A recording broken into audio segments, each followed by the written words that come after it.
Nshuti mukunzi w'Agakiza TV nguhaye ikaze, mpaye ikaze abantu bose bahisemo kubana natwe ku Gakiza TV n'abazabikurikira kera. Mwese muhawe ikaze. Turi kuganira ku gitabo ca Yosuwa turebera hamwe iby'ingenzi twakwigira muri iki gitabo. Tugeze ku gice ca 14. Ku gice ca 14 harimwo ibintu byinshi twakwigamo, ariko reka nsome umurongo wa 6.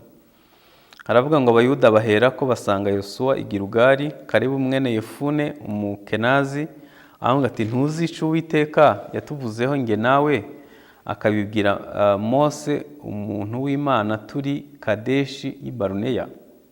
Ico gihe nari maze imyaka 40, twari tukiri i Kadeshi i Baruneya. Mose umugaragu w'Uwiteka antuma kujya gutata igihugu. Bukeye ngarutse muhamiriza ibyo nari nabonye n'umutima utabesha. Ariko bene data twajyanye bahisha imitima y'abantu ubwoba, ngeweho nomatanye n'Uwiteka Imana yanjye gose.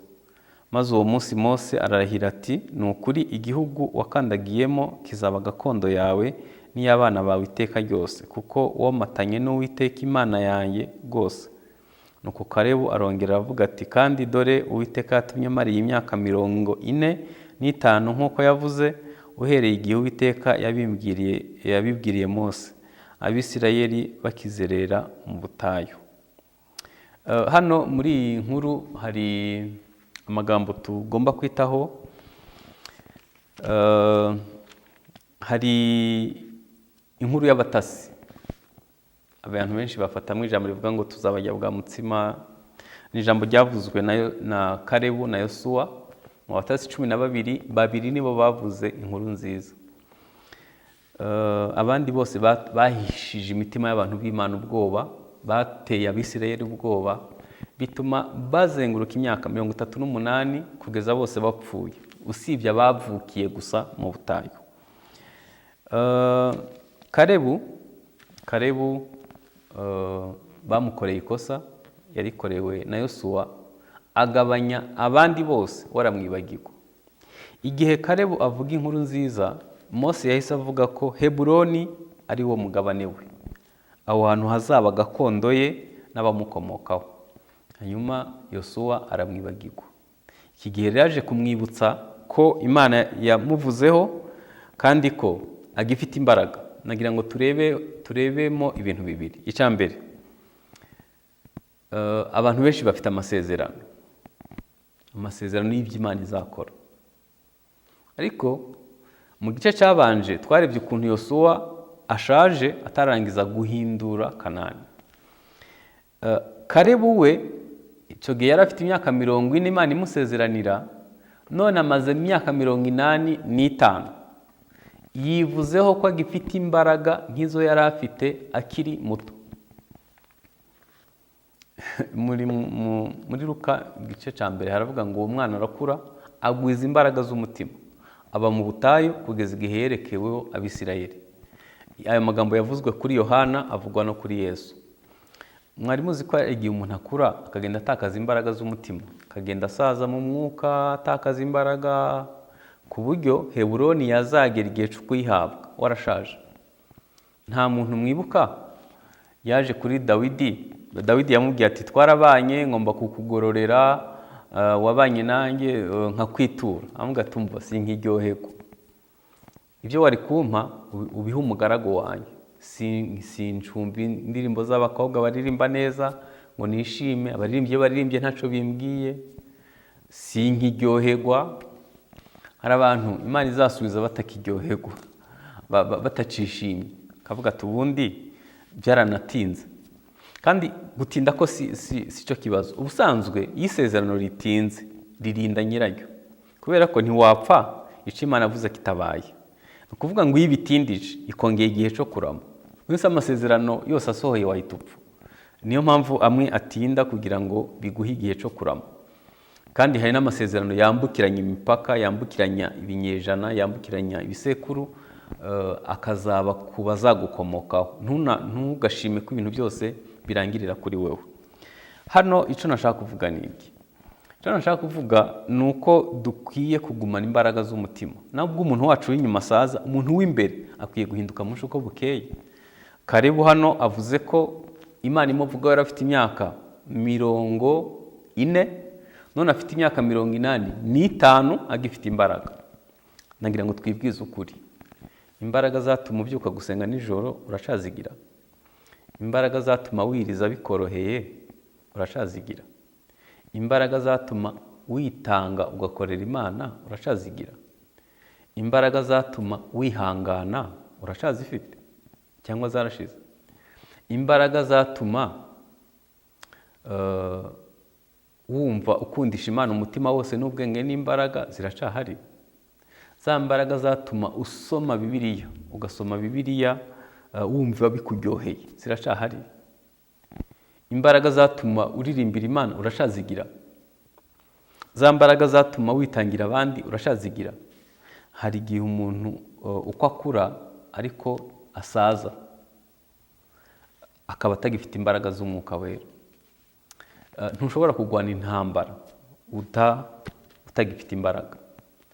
Ibitumaramwe imbaraga rero biruzuye. Hera ku mbuga nkoranyambaga, ugerekeho ibyifuzwa by'isi, ugerekeho amaganya y'isi, ugerekeho ibisha byaduka. Ibintu bitumara imbaraga biruzuye ni ibihumbi n'ibihumbi. Dukwiye gushaka imbaraga z'umutima.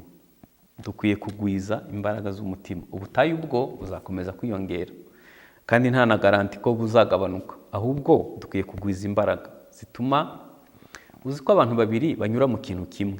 Umwe agahita ajya mu bitaro by'indwara zo mu mutwe, undi ukabona aracaramya nta kibazo afite. Muziki ikibitera ni uko umwe binyuzemo afite imbaraga, undi adafite imbaraga.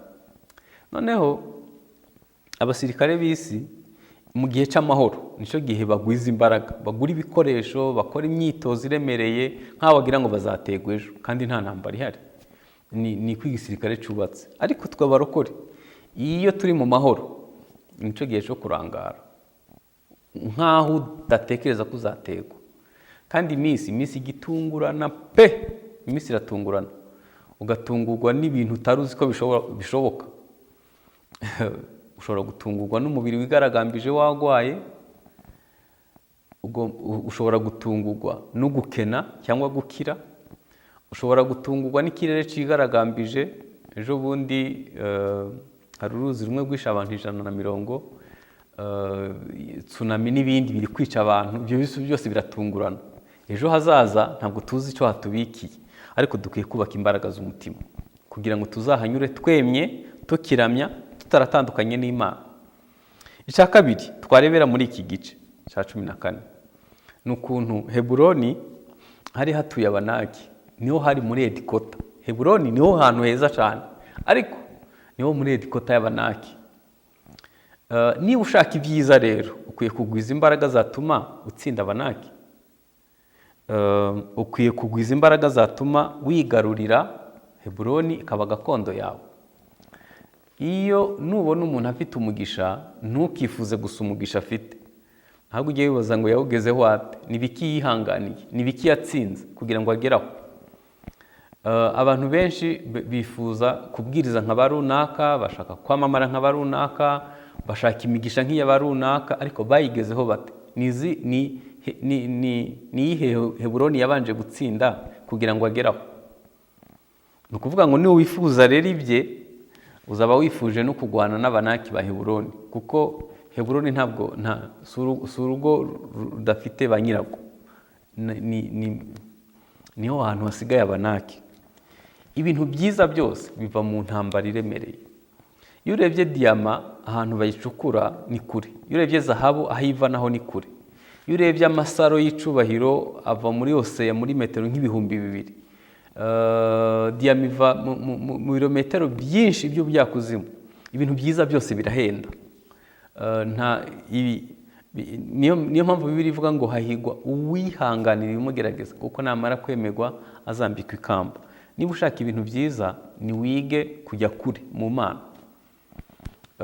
Umuntu yagiye imidipo agasenga cyane ntazamera nk'udasenga. umuntu yegera Imana ntazagira imigisha ingana n'utayegera. Hari amasezerano ya rusange, izuba rivira ababi n'abeza, ibyiza biba ku bantu bose, ariko habaho n'amasezerano y'umwihariko ku bana b'Imana. Nibyo twakwigira muri iki gice cya 14.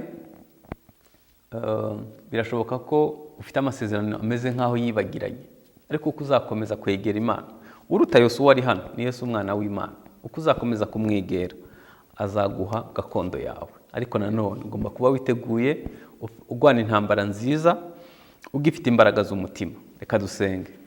Mana, mu izina rya Yesu, ijambo ryawe ni ukuri, ijambo ryawe ni ubutware, ijambo ryawe rirasobanutse mu by'ukuri. Turasenze kugira ngo duhe imbaraga z'umutima.